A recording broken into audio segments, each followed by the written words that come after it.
C S Lewis. पुस्तक आई, सही और गलत, ब्रह्मांड के अर्थ के संकेत के रूप में मानव स्वभाव का कानून, जैसे कि वास्तव में और अधिक हर कोई लोगों को झगड़ते हुए सुन चुका है।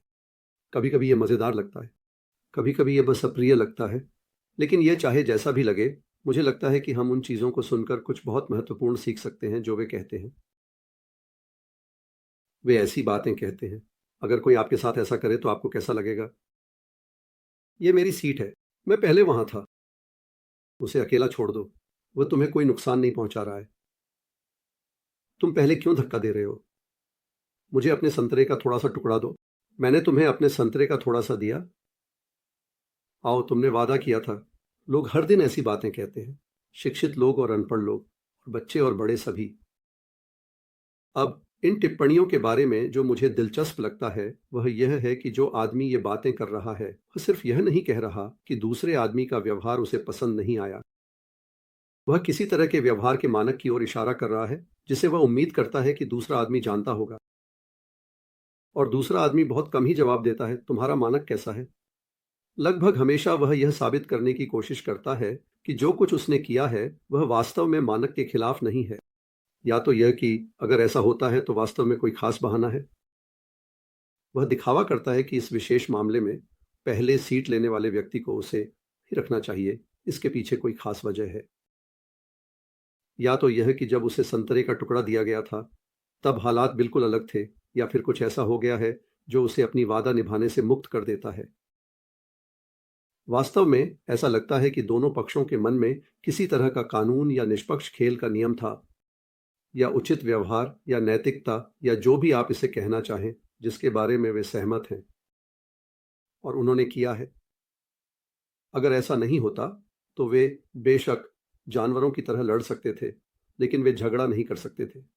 मनुष्य के अर्थ में झगड़ना का मतलब है यह दिखाने की कोशिश करना कि दूसरा आदमी गलत है, और ऐसा करने की कोशिश करने में कोई मतलब नहीं होगा जब तक तुम और वह इस बात पर सहमत नहीं हो कि सही और गलत क्या है। जैसे कि यह कहना बेकार होगा कि एक फुटबॉलर ने फाउल किया है जब तक फुटबॉल के नियमों के बारे में कोई सहमति न हो। अब यह कानून या सही और गलत के बारे में नियम पहले प्राकृतिक कानून कहा जाता था। आजकल जब हम प्राकृतिक कानूनों की बात करते हैं तो हम आमतौर पर गुरुत्वाकर्षण या वंशानुक्रम या रसायन विज्ञान के कानूनों जैसी चीजों का मतलब लेते हैं। लेकिन जब पुराने विचारकों ने सही और गलत के कानून को प्राकृतिक कानून कहा तो उनका असल में मतलब मानव स्वभाव के कानून से था। विचार यह था कि जैसे सभी वस्तुएं गुरुत्वाकर्षण के कानून द्वारा नियंत्रित होती हैं और जीवों को जैविक कानूनों द्वारा, तो उस प्राणी जिसे मनुष्य कहा जाता है उसका भी अपना कानून था, इस बड़े अंतर के साथ कि एक शरीर यह नहीं चुन सकता कि वह गुरुत्वाकर्षण के कानून का पालन करे या नहीं, लेकिन एक आदमी यह चुन सकता है कि वह मानव स्वभाव के कानून का पालन करे या उसका उल्लंघन करे। हम इसे एक और तरीके से कह सकते हैं, हर आदमी हर पल कई कानूनों के अधीन होता है, लेकिन इनमें से केवल एक ऐसा है जिसे वह न मानने के लिए स्वतंत्र है। एक शरीर के रूप में वह गुरुत्वाकर्षण के अधीन है और इसे नकार नहीं सकता। अगर आप उसे हवा में बिना सहारे छोड़ देते हैं तो उसके गिरने के बारे में कोई और विकल्प नहीं होता, जैसे एक पत्थर के पास नहीं होता। एक जीव के रूप में वह विभिन्न जैविक कानूनों के अधीन है जिन्हें वह जानवर की तरह नकार नहीं सकता।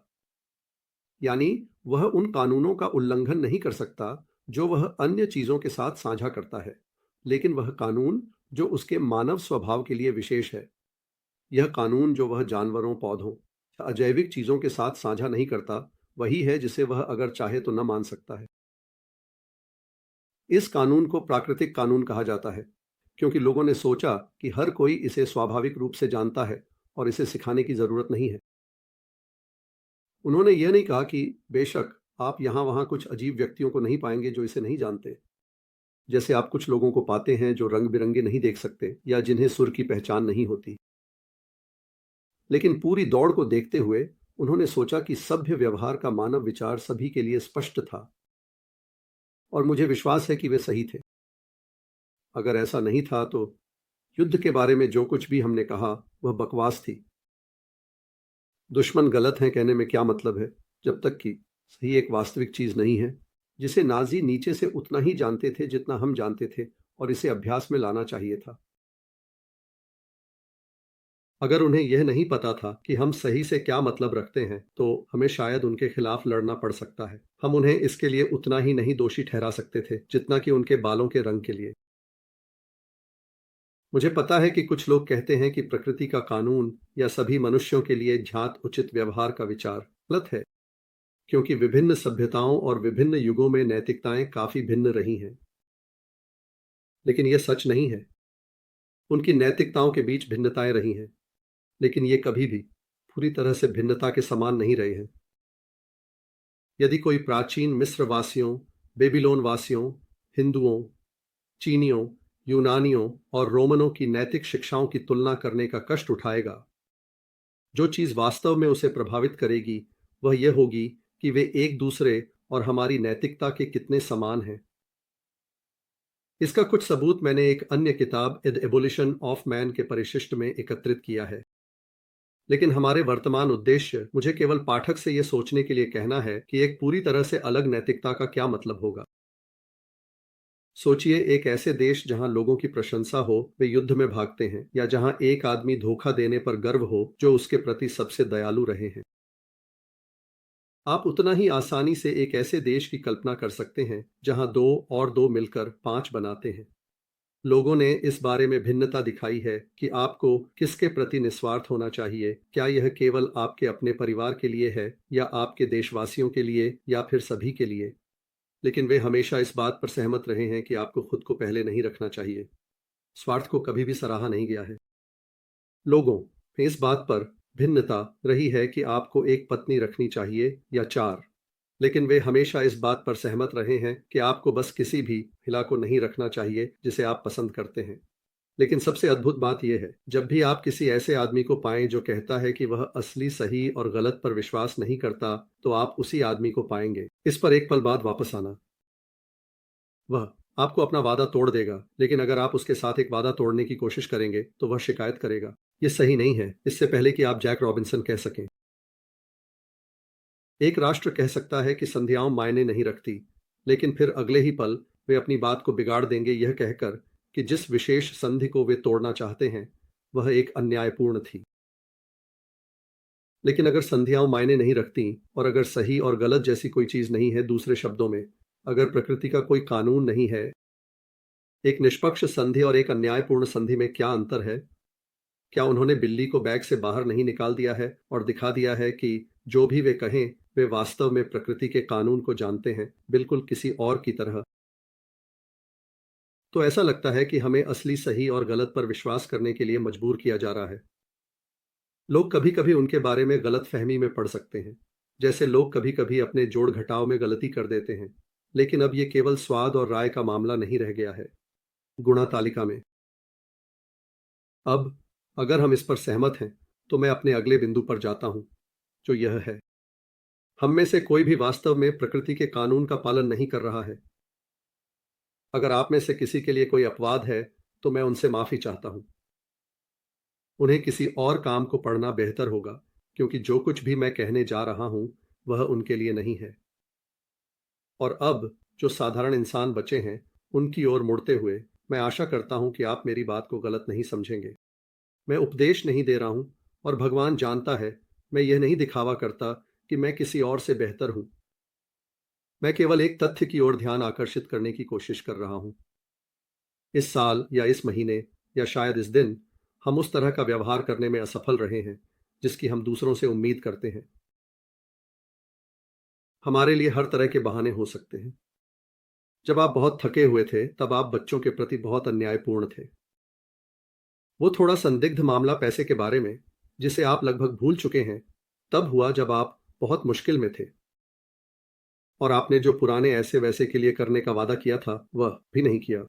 खैर, अगर आपको पता होता कि आप कितने भयानक व्यस्त होने वाले हैं, तो आप कभी वादा नहीं करते। और आपकी पत्नी या पति या बहन या भाई के प्रति आपके व्यवहार के बारे में क्या? अगर मुझे पता होता कि वे कितने परेशान करने वाले हो सकते हैं, तो मैं इस पर आश्चर्य नहीं करता। और मैं आखिरकार कौन हूं? मैं भी बिल्कुल ऐसा ही हूं। यानी मैं प्रकृति के कानून का पालन करने में बहुत अच्छा नहीं कर रहा हूं। और जैसे ही कोई मुझे बताता है कि मैं इसका पालन नहीं कर रहा, मेरे मन में एक विचार शुरू हो जाता है। आपके हाथ की लंबाई जितने बहाने। इस समय सवाल यह नहीं है कि वे अच्छे बहाने हैं या नहीं। बात यह है कि ये एक और सबूत है कि हम कितनी गहराई से, चाहे हमें पसंद हो या ना हो, प्रकृति के कानून में विश्वास करते हैं। अगर हम अच्छे व्यवहार में विश्वास नहीं करते, तो हम अच्छे तरीके से न व्यवहार करने के लिए, बहाने बनाने के लिए इतना चिंतित क्यों हों? सच्चाई यह है कि हम वास्तव में शिष्टता में बहुत विश्वास करते हैं। हमें कानून का नियम ऐसा महसूस होता है कि हम इस तथ्य का सामना नहीं कर सकते कि हम इसे तोड़ रहे हैं, और नतीजतन हम जिम्मेदारी को टालने की कोशिश करते हैं। क्योंकि आप देखेंगे कि ये सभी स्पष्टीकरण केवल हमारे बुरे व्यवहार के लिए ही होते हैं।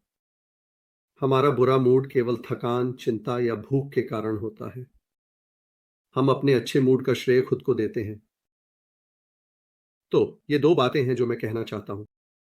पहली बात कि पृथ्वी पर सभी मानव बींग्स के पास यह अजीब विचार है कि उन्हें एक निश्चित तरीके से व्यवहार करना चाहिए, और वास्तव में इससे छुटकारा नहीं पा सकते।